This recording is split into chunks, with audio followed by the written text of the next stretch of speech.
Mounds, mounds, mounds, mounds, mounds, mounds, mounds, mounds. My name's Corey and I'm running all around. I'm traveling in the country in search of burial mounds. Mysterious, they left a secret buried underground. But will we ever know the reason? Mounds, mounds, mounds, mounds.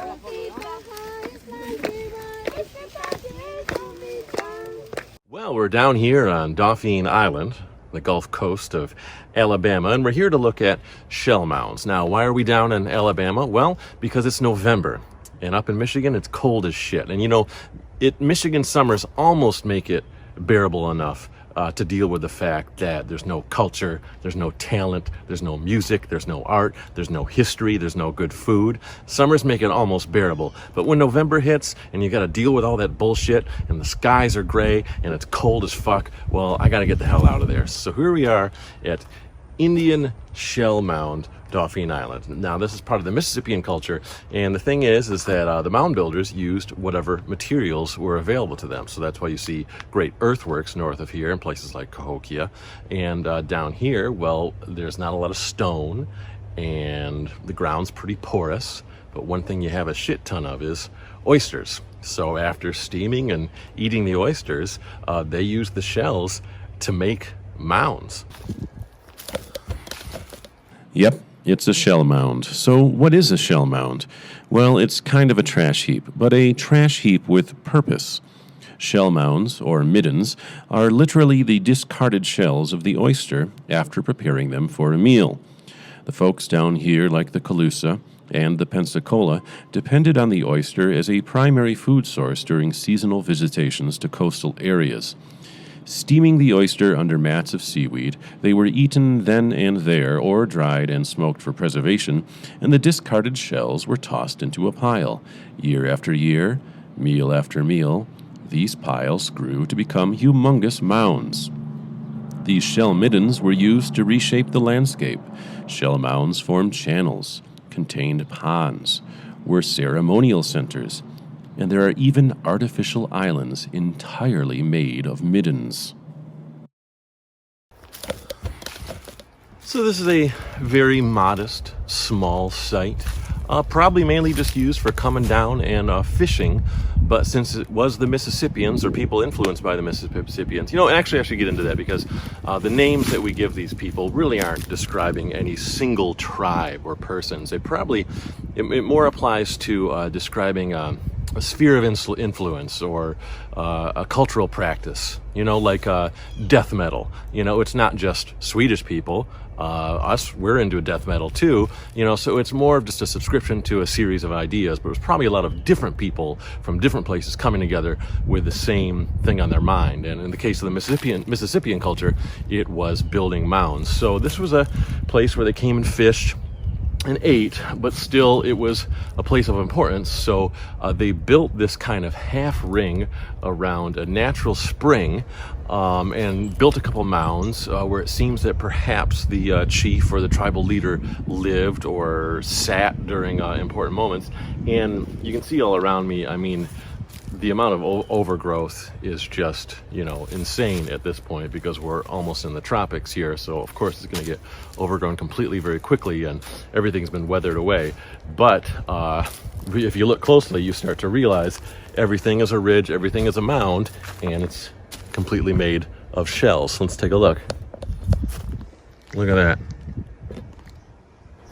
They're everywhere because it's a shell mound. Dauphin Island, another name I'm probably mispronouncing, like pretty much every other settlement in the Americas, is a settlement that developed over time.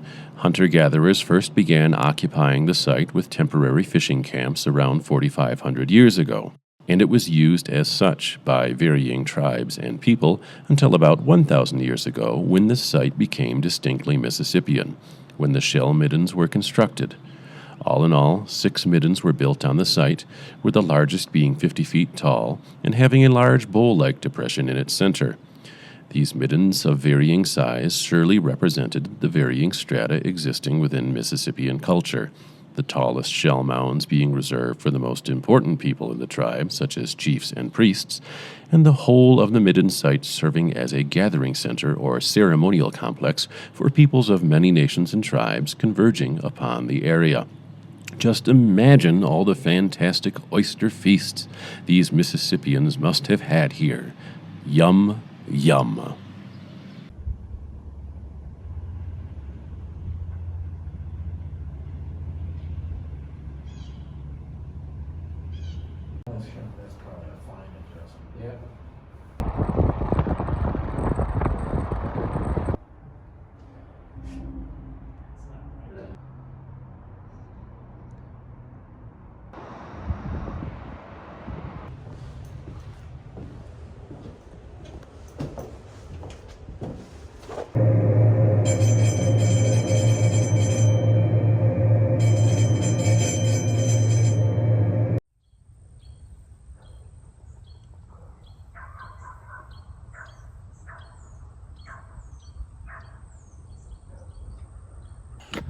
Well, after a very uncomfortable sleep in a Walmart parking lot here in Marksville, Louisiana, the temperature got really cold.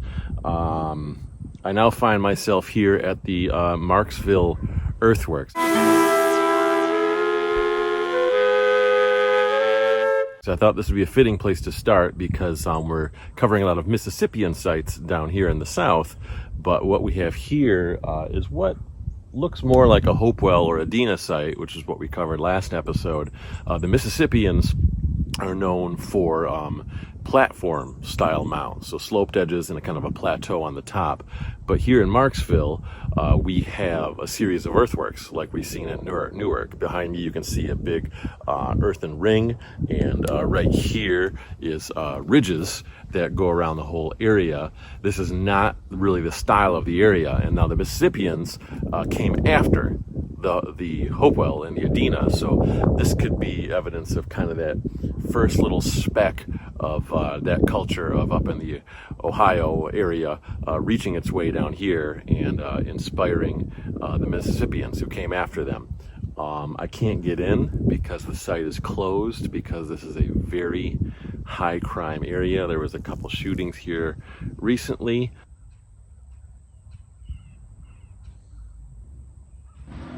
Yeah, so Marksville here is its own thing, a place built by who they call the Marksville people. They practiced distinctly similar traditions and styles to the Hopewell, from their mounds to pottery, and that similarity connects this place and its people to the ideas and practices coming out of Ohio, the center of Hopewell influence, and less to the Chifunkte culture, a name I'm probably mispronouncing, who are a non-mound building peoples who lived in this exact area immediately before the Marksville people. Oh, and I've got a fun fact about the Chifunkte.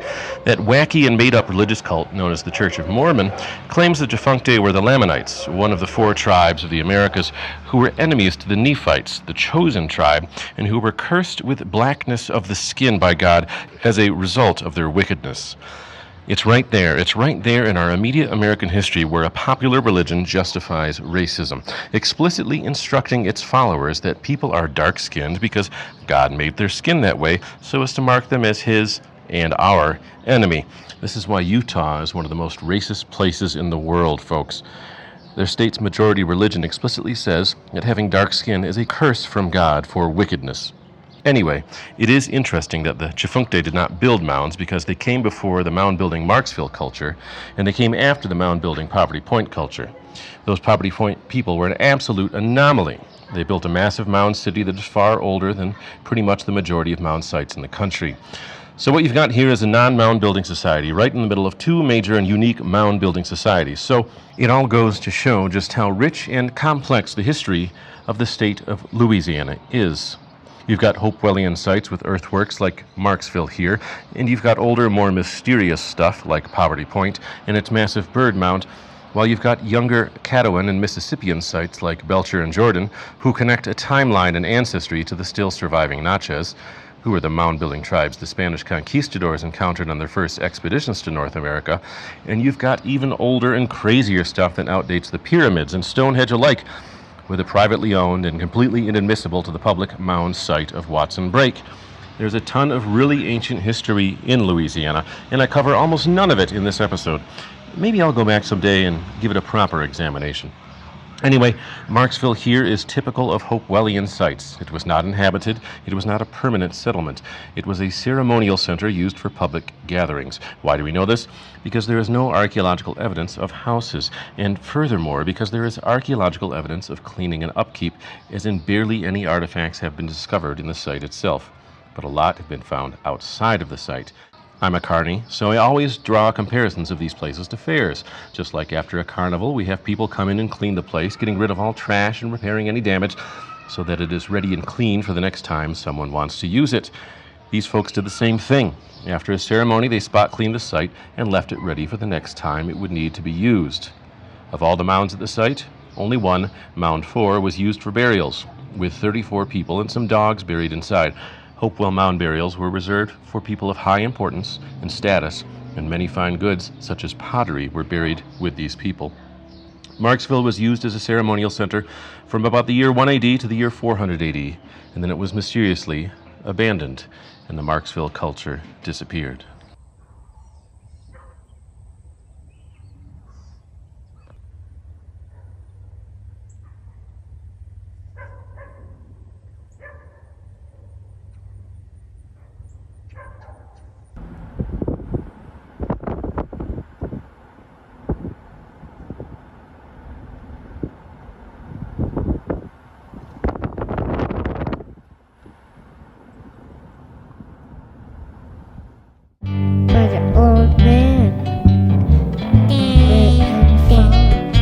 Rural Mississippi, Emerald Mound, second largest mound in the United States of America, second largest existing mound. There were probably a lot more mounds of this size or larger that American settlers destroyed in the 1800s. This one's close too. I'm just going to hop the fence. Here we go. Okay, so Mississippians. We haven't really talked about them yet. I just mentioned them in name alone, so let's talk about them a little bit while we ascend the Emerald Mound. Last episode, we talked about the Hopewell and the Adena. Those were prehistoric hunter-gatherer societies that inexplicably disappeared, and out of the ashes, per se, of the Hopewell came the Mississippians. And the Mississippians are best distinguished by their platform mounds. This one we're walking up right now, more of an artificially made plateau, a slope-side, flat-topped mound. The Mississippian period was from about 900 AD to 1600 AD, and what distinguishes it from the other earlier mound-building cultures is that their mound centers were much more year-round settlements and not the oft-visited ceremonial centers used by the hunter-gatherers of before. Other cultures I've talked about in other episodes, such as the Hopewell and Adena. And the reason why the Mississippian sites were permanent settlements is because of one major trait. The Mississippians had become agricultural society, a society that grows corn. And with agriculture comes settlements. So these mound areas were not ceremonial centers. Well, they had ceremonial centers in them, but they were, in fact, cities. And with settlements, with sedentary lifestyle, comes all the other trappings of those kinds of societies. I'm talking about social and structural inequality. You had leaders, you had kings and chiefs, you had power held in the hands of few that lorded it over the many. And these mound centers were where they ruled from. And not only did they rule the city, like here at Emerald Mound, but this city held sway over all the settlements in the landscape around it. Now, Emerald here isn't your typical Mississippian period mound per se. Firstly, when I say Mississippian, I'm referring to the time period and the lifestyle more than the actual people who built this mound and operated here, who in this case here at Emerald were the Plaquemine people. And the Plaquemine were a Mississippian culture people, kind of like how you can say you're both an Arkansonian and an American, and a pigfucker. That's how we call these folks both Plaquemine and Mississippian. Except I think being able to say those two latter are a bit cooler titles one can carry than calling oneself an Arkansonian American. One society were the first to conquer and tame the wilds of the continent of North America, and all the latter has tamed is their cousin wives and a stick of butter. But the Plaquemine were very much a Mississippian culture. They enjoyed great wealth, great power, and great influence over what we now call the South. Their territory was one of kingdoms and cities, just not exactly in the way we think of kingdoms and cities today. Kingdoms and cities of an emerging agricultural society which still practiced quite a few of the methods and styles of living of the Neolithic hunter-gatherer they were just before. And for the Plaquemine, and for all Mississippians, with the emergence of complex, evolved, and structured permanent settlements came the need for order, and with the need for order came rule of law, and chiefs and warriors enforcing it. The platform mound at Emerald was the civic and ceremonial center from where, for all intents and purposes, the polity residing here ruled over all outlying settlements. Having to keep the peace in their own communities, as well as competing sometimes violently for dominance with other communities, meant that the Mississippians were a warlike society. They had kings that were almost revered as gods, and they practiced ritual sacrifice, all which sounds really similar to cultures that existed just south of here in the Yucatan Peninsula, like the Maya. And just like the sites of very competitive and sometimes warlike cultures we see just south of here in Mexico, sites like Emerald Mound saw periods of great power and prominence, but also, when these people's power of influence waned, it saw periods of abandonment. In the case of Emerald Mound, its peoples were the dominant culture for the area for centuries, but political upheaval, mostly which is a result of the instability, death, and disease the Native American cultures experienced during the early days of European exploration and conquest, the Plaquemine people chose to abandon Emerald Mound and its other large cities and settlements. They disappeared. They abandoned these large cities like here at Emerald Mound in favor of living in smaller and more dispersed settlements. And it was at one of those settlements here at Grand Natchez Village in Natchez, Mississippi. Here we have it. This is kind of the end of the line for the Mississippian culture. The Natchez people lived here. They were very late era Mississippian peoples. They are the people that moved on to other sites after abandoning places like Emerald Mound in favor of smaller towns, smaller settlements. The chief lived here atop the Temple Mound over there. He still ruled over the area. They were still holding on to the traditions and the practices of the Mississippians, but it was very much society in decline. But what is of particular significance is it's the only mound building peoples that us white folks encountered, because it was in the 1500s when notorious asshole and conquistador Hernando de Soto landed here and met the Natchez. And he had crossed an America that was mainly hunter-gatherer tribal societies, and he was blown away by the order, by the advanced layouts of the towns and settlements here, of the advanced cultures. And when he was amazed and impressed with these peoples, he did what any conquistador would do. He tried to conquer them for fictitious gold that wasn't even here.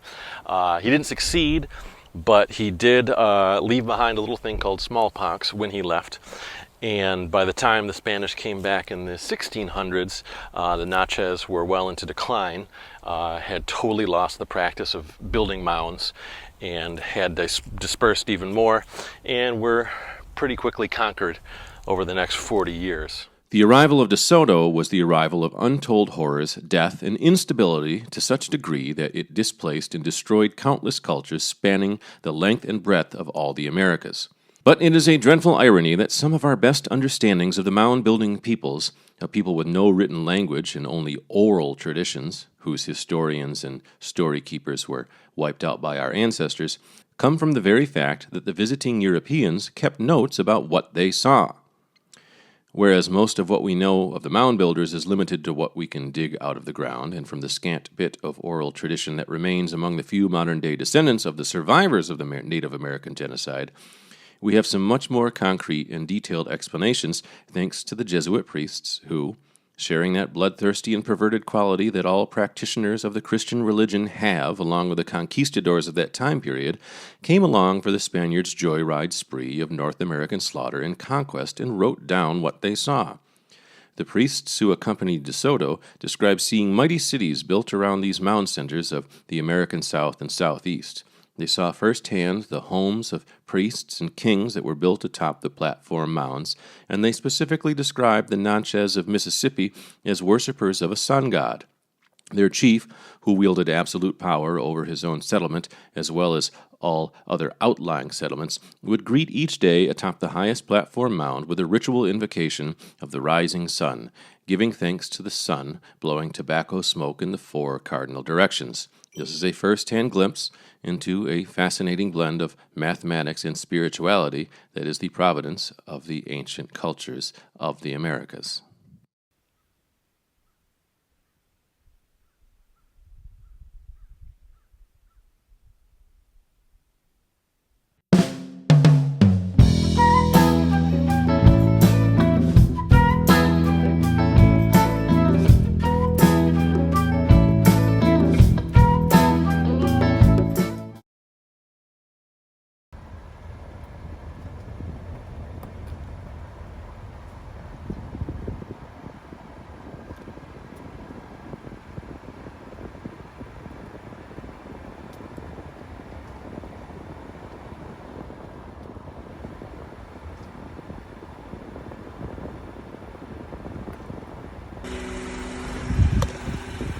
Yeah, I had a great light last night. Middle of nowhere, out in the center of Louisiana, stumble across a bar, and my favorite band, P-Lander Z, is playing.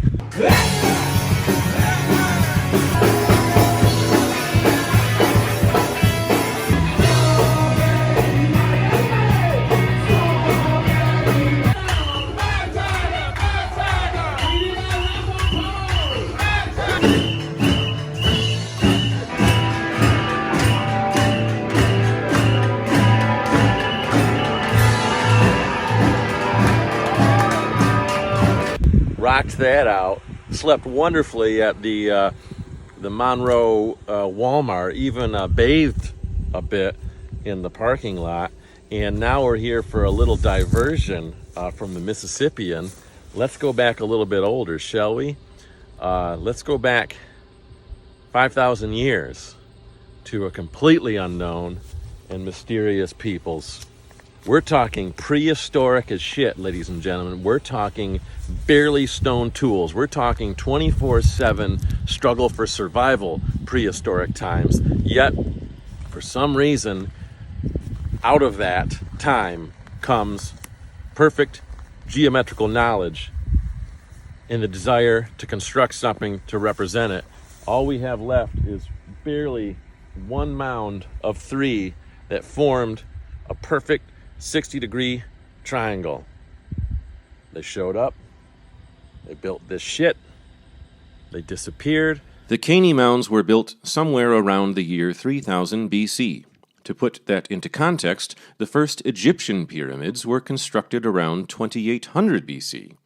The people who built these mounds at Caney come from a period archaeologists call the Mid-Holocene, around 7,000 to 5,000 years ago. These are folks who are firmly nomadic hunter-gatherers with no permanent settlements, only the most primordial agricultural practices, and most of its cultures had not yet discovered pottery making. This was a wet period for the South and Southeast. While upland areas were becoming less productive for food sources, the floodplains and wetlands kept areas rich with shellfish and fish for extended periods of time, and that led to extended settlements that thrived and had stable populations. Theories are that extended settlements and abundant food source begat trade, trade begat politics, and trade and politics begat the need for social and ceremonial centers, hence mound sites like Caney here. While mound building was once thought to be the hallmark of the more recent woodland period, more and more sites are being discovered and dated to these mysterious peoples of the Mid-Holocene. But they are not primitive sites made by primitive peoples. They all follow elaborate and intelligent design, aligning to stellar events and phenomenon, and whose design and layout signify complex mathematical knowledge. All of this long before there existed any kind of written language or basic hallmarks of advanced civilizations such as pottery or the wheel.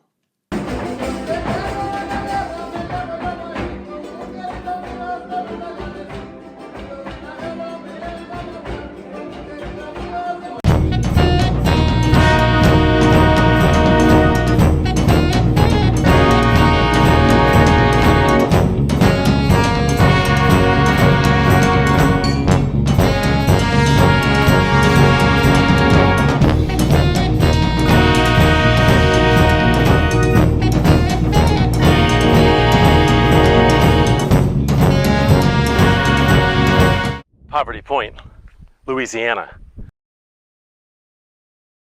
This is a nomadic hunter-gatherer society with the most basic of stone tools. They have stone axes, stone arrowheads, stone shovels, really nothing else. Life 24/7 is about survival. There's no skilled artisans or trades. There's no time for that. You hunt, you gather, you move on. You're lucky if you're going to make it into your 40s. No dreams of becoming an engineer or a poet or a politician. You hunt, you gather, you fight 24/7 to survive, and there is nothing else to do with your time. But then suddenly, inexplicably, overnight, you and your people put in 10 million man-hours of moving dirt in baskets to create this place, Poverty Point.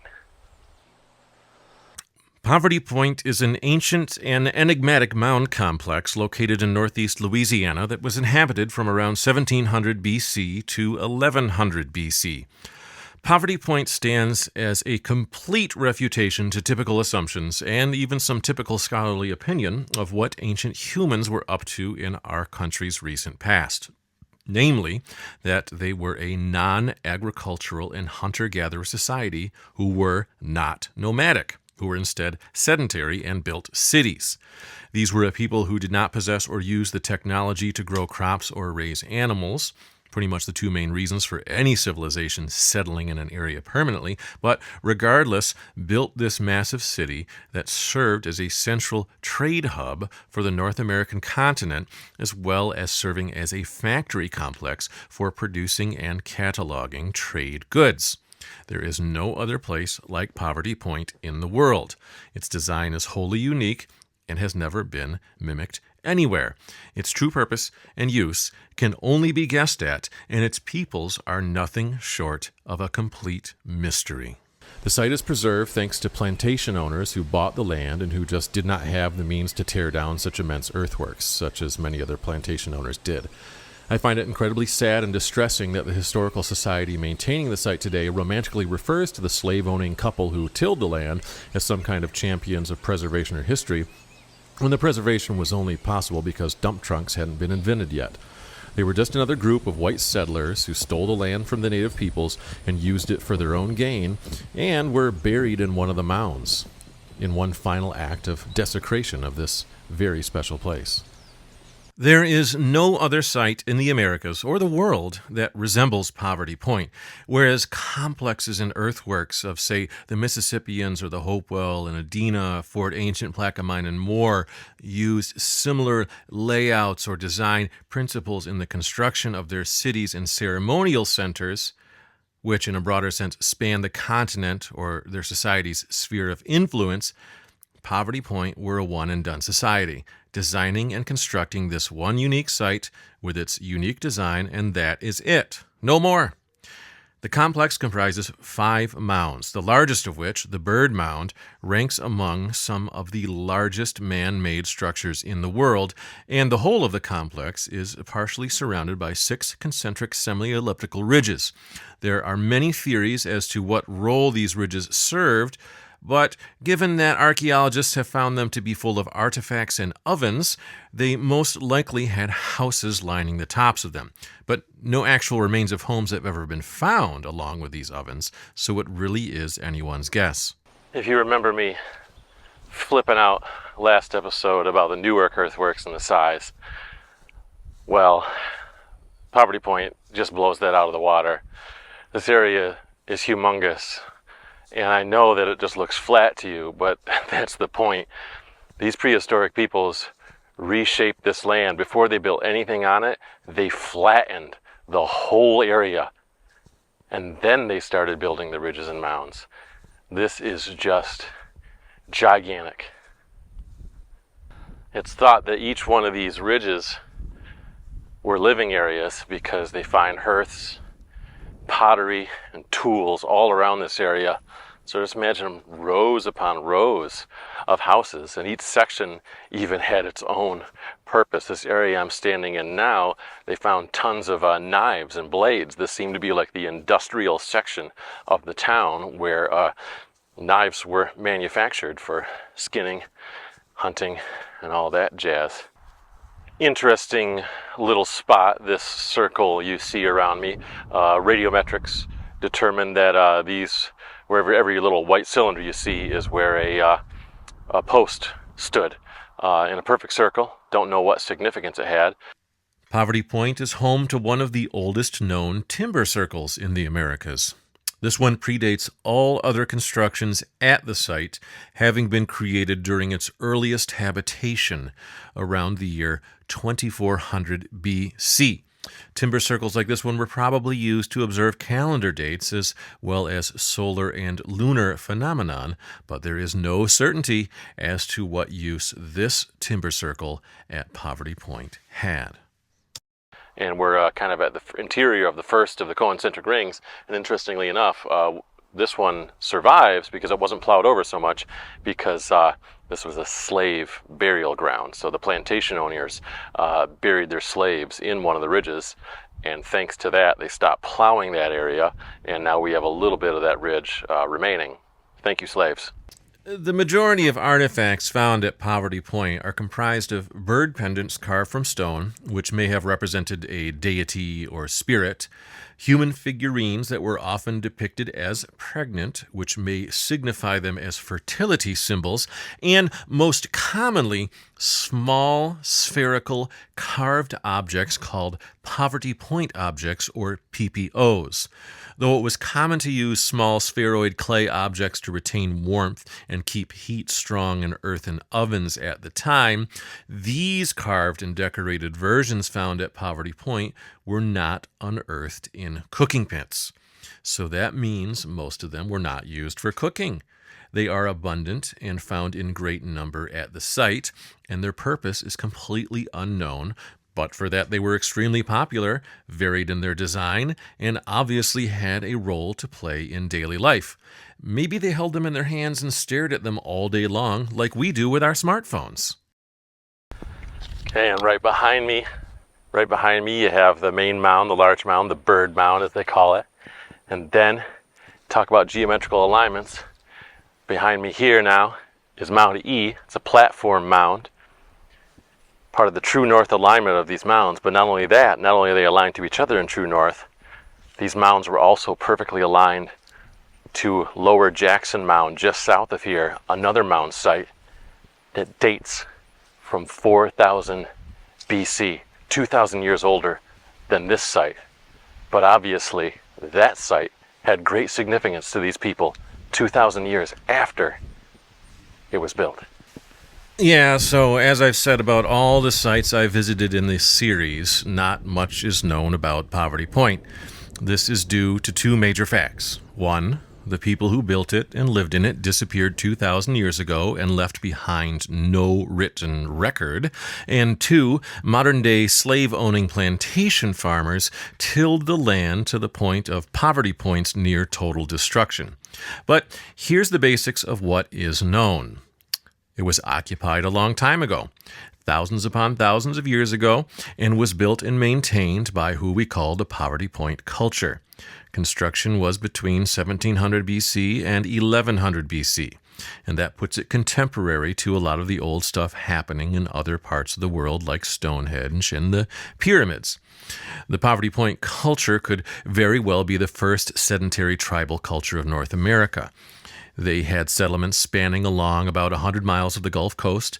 They had trade networks that stretched all across North America, and they were primarily fishermen.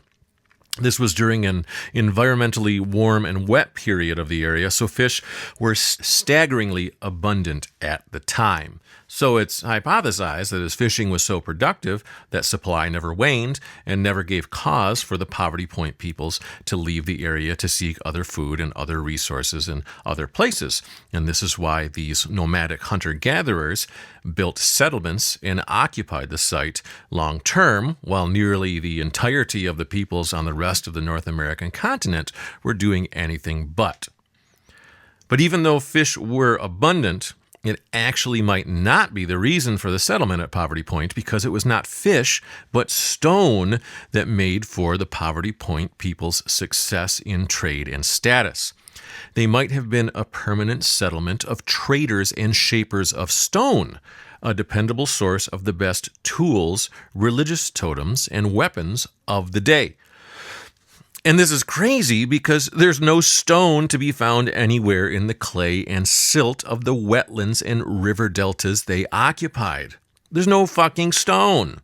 Archaeological evidence suggests over 80 tons of stone was imported from other parts of North America by foot to Poverty Point, where its master stonemasons would then shape the stone into tools and ceremonial objects such as knives, shovels, bird pendants, and pipes.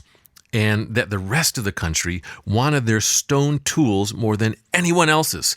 Kind of like how you all want a Billabong or Under Armour logoed t-shirt over a simple generic Hanes. Now think on that for a second. Imagine that there's no stone where you live. Nothing to practice on or use regularly in daily life.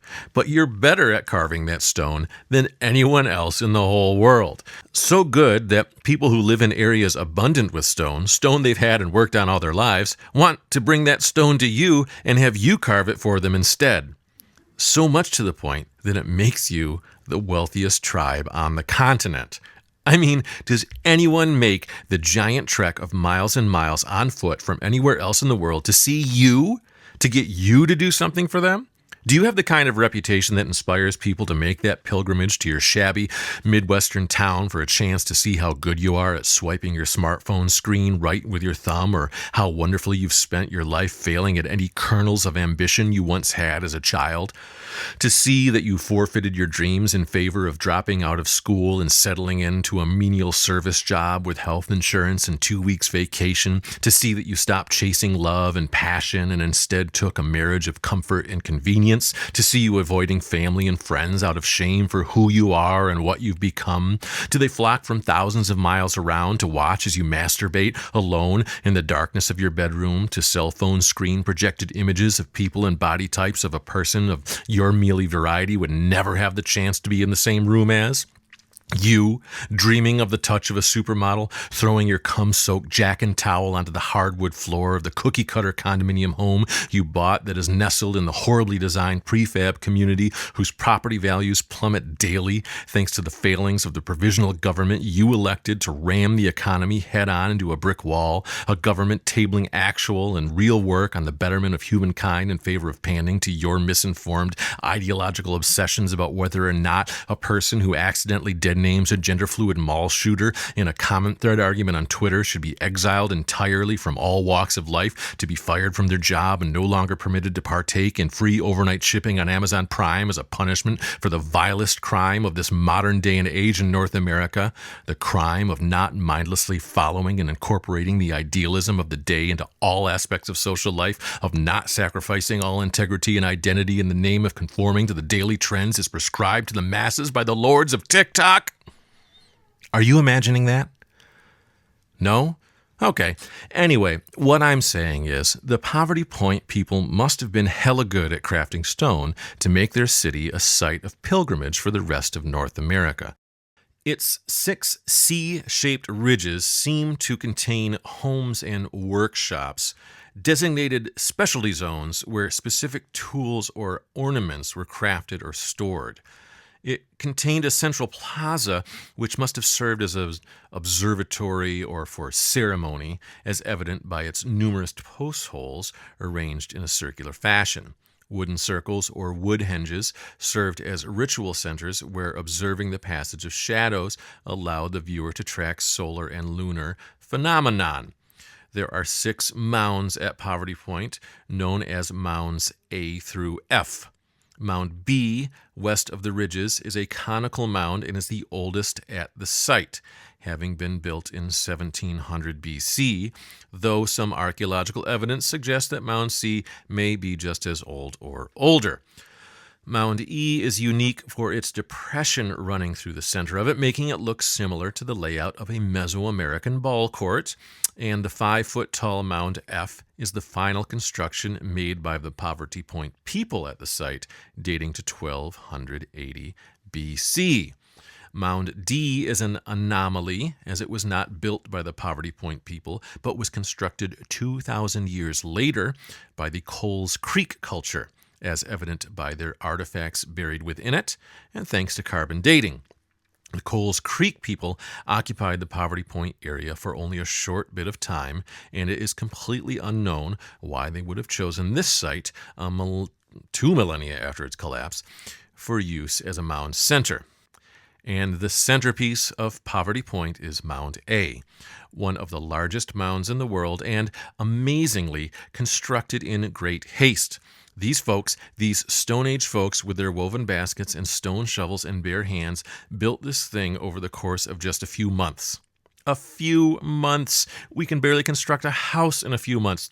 We can barely maintain a meaningful human relationship for more than a few months. Well, I can't because I'm a recluse who lives in a van and prefers looking at piles of dirt over into the eyes of another human being. Viewed from above, Mound A is kind of in the shape of a T. It is 72 feet high and 705 by 660 feet at its base.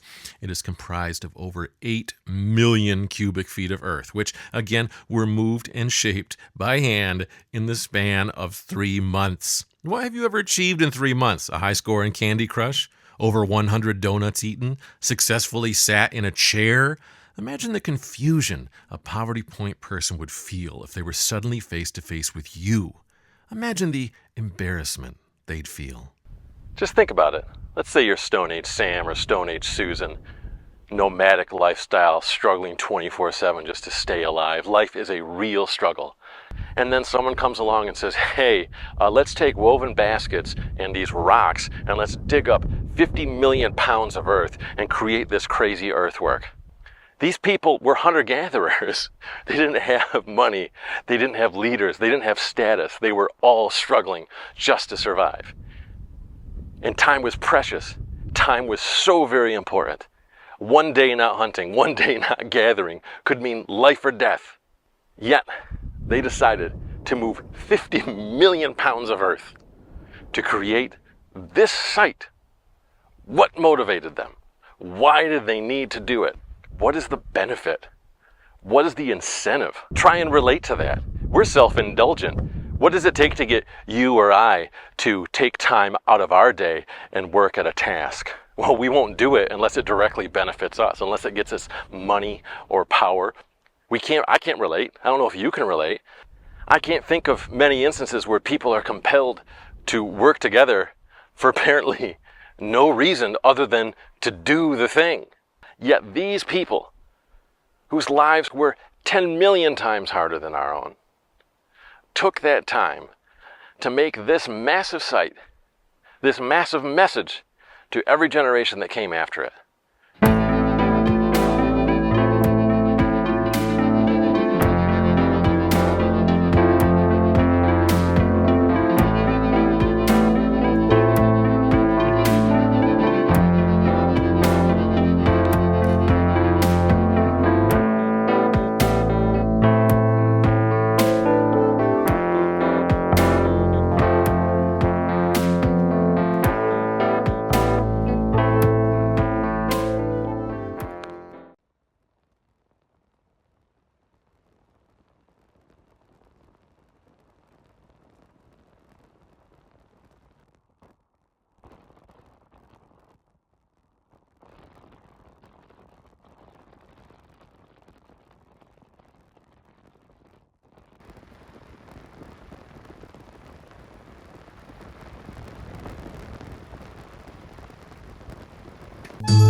Toltec Mounds, Little Rock, Arkansas.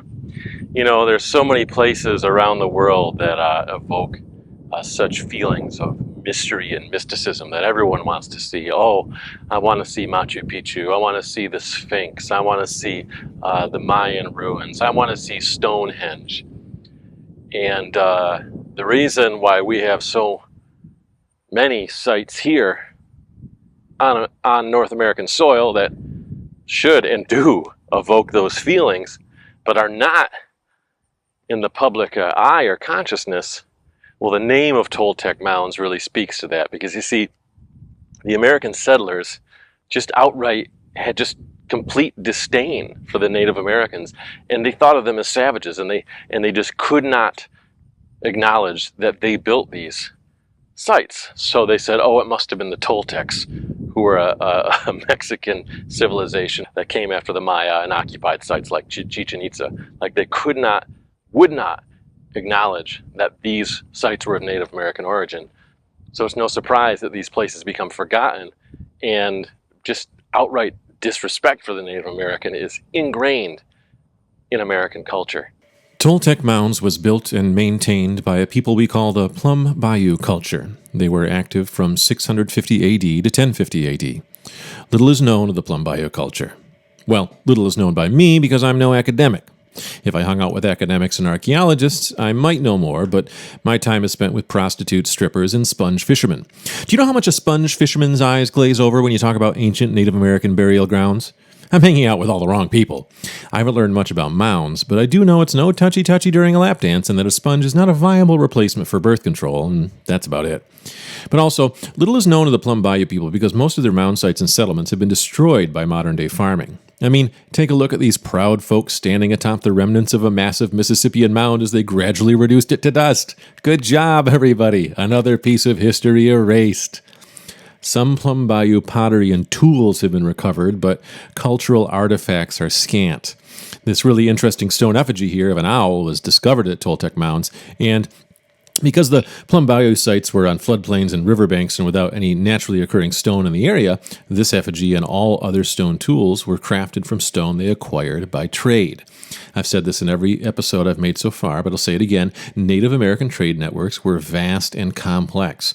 Just like you can get a pull-up bar that you'll never use, muffin top, from an Amazon warehouse in California shipped directly to your lean-to in Slob Creek, Kentuckashaw, so were the Plum Bayou and all peoples of the time very much able to get trade goods, all things considered, fairly easily. Trade routes covered all of the Americas. The area we call Canada, the area we call the United States, and the area we call Mexico today.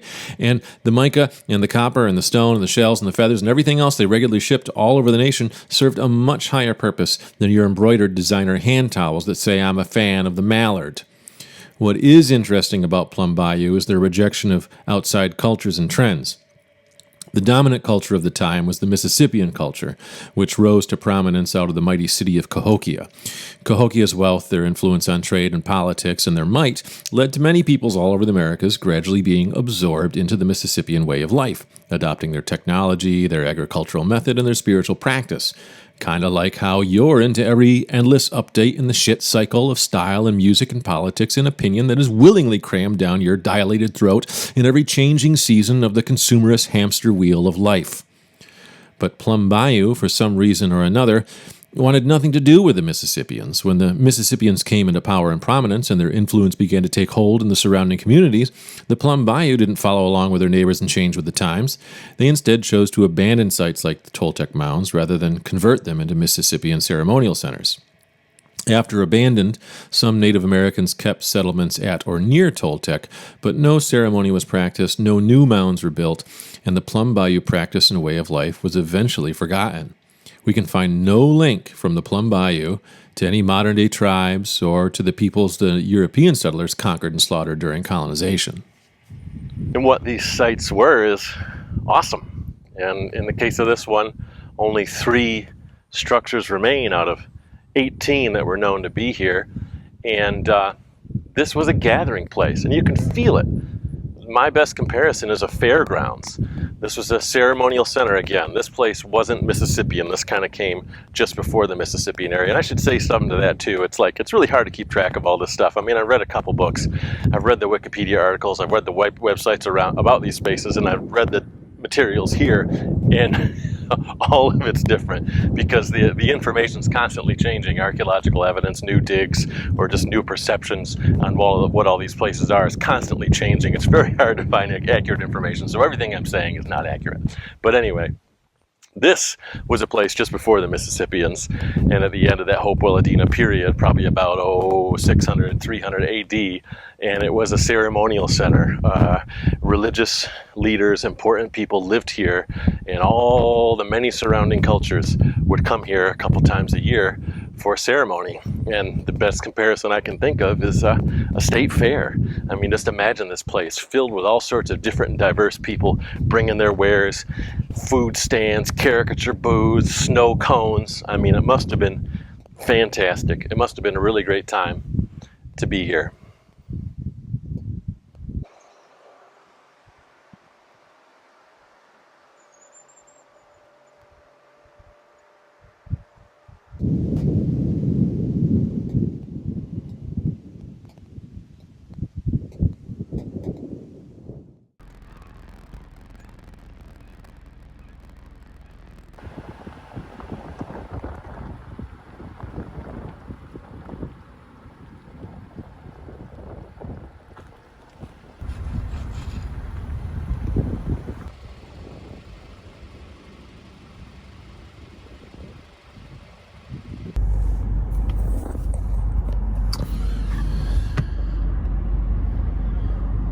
Okay, it's far too windy out to record audio. It's cold and it's wet, so I'll probably just narrate over, or I'll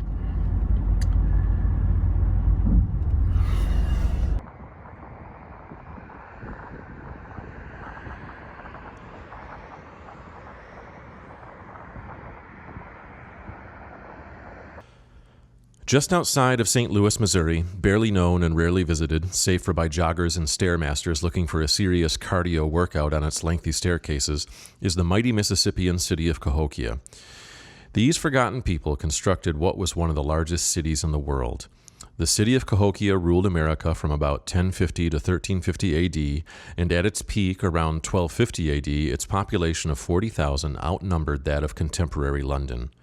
Just think about that for a moment. 13th century London, England, medieval times. Think about all the fantasy novels and movies and games and art that has inspired us for generations, that have romanticized depiction of life in the Middle Ages. Be it overblown fantasy of dragons and elves or high drama reality of games of power between churches and kings, we are obsessed with that era of time. We revisit and resurrect tales of white knights and white royalty and white peasants in endless retooling and revisiting of this bygone era across the Atlantic Ocean, but we're completely oblivious to an equally complex and fertile society that thrived right here on our own soil during those very medieval years. Just as in London, here there were kings and queens and merchants and laborers and artisans and lovers and fighters and stories being made on a massive scale in a city that was a feat of construction and a feat of collaboration. This city of 40,000 contained 120 mounds, the largest of which is the 100-foot-tall Monk's Mound, the largest mound in all of North America. Even in its heavily eroded state, the sight of it is jaw-dropping just as climbing it is exhausting.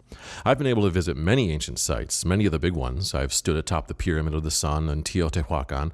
I've climbed mountains to see Machu Picchu, and I've trekked through the jungle forests of Guatemala to ascend El Mirador, one of the tallest pyramids in the world.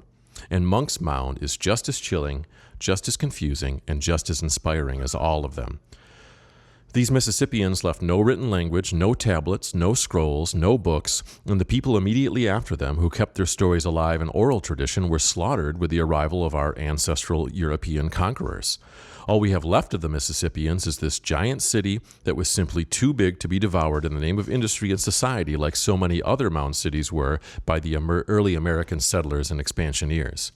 This massive footprint of a long-lost culture was surely just as fascinating as those other medieval people across the pond whom we fetishize and fascinate over in romanticized escapism of film, novel, and television.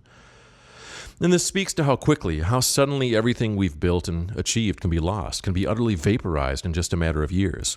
In the case of Cahokia, it seems to be a cocktail of overpopulation of a region that was confronted all at once with climate change and flooding, coupled with the consequence of stripping the landscape of its resources in order to build and maintain such a massive place. We're pretty sure that they deforested the entire region, and that actually draws parallels to our own excesses of today. How many stories happened there? How many homes saw families wed, raise children, and watch them grow?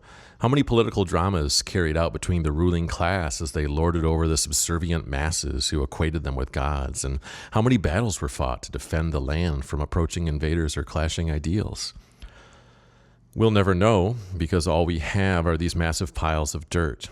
These lovingly and exhaustingly engineered temples of human conviction and might, as massive as they might be, are still just a tiny speck of what must have been a complex and frantic set of people who held sway over their little chunk of the world for their allotted few hundred or so years of exuberance and fun.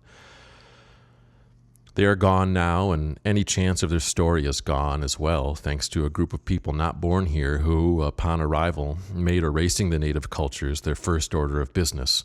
Now our stories play out on top of their graves. We go through our dramas and romance and battles and losses above them, completely oblivious to the stories buried underneath the ground. As I walked alone through the site on this my fourth visitation, I perceived a deer feeding at the base of a mound. As she came into focus, I made note of more grazing around her, friends frolicking and playing in the grass, and a few slept as a few others kept lookout all around. I approached and more came into view, and I realized I was surrounded by something like 50 to 60 of these animals who, 1,000 years ago, were the Mississippians' primary hunt. These beasts supplied the Mississippians with fur and bone and meat and horn, and it was used in all manner of application in all strata of their society. And now, though these cultures are dead and long gone, and these animals, even though once slaughtered and preyed upon, seem to take on the role of caretaker of their former predators' abandoned city. The silence of this place, the mist in the air, and the century of these deer inspired the closest feelings of connection to history I've ever felt. They stood atop the mounds, they walked among the bases of them and in between them, and their abundance and their health spoke to me as an expression of thanks for this sanctuary. I'd never seen animals like these so happy and fearless, so many playing and running, and many completely undisturbed by my presence, letting me pass within feet of them, that in this moment, in this cool breeze, standing amongst massive ruins and ever so barely allowed participation in these animals' silent watch, I count as one of the most contented and peaceful moments of my life.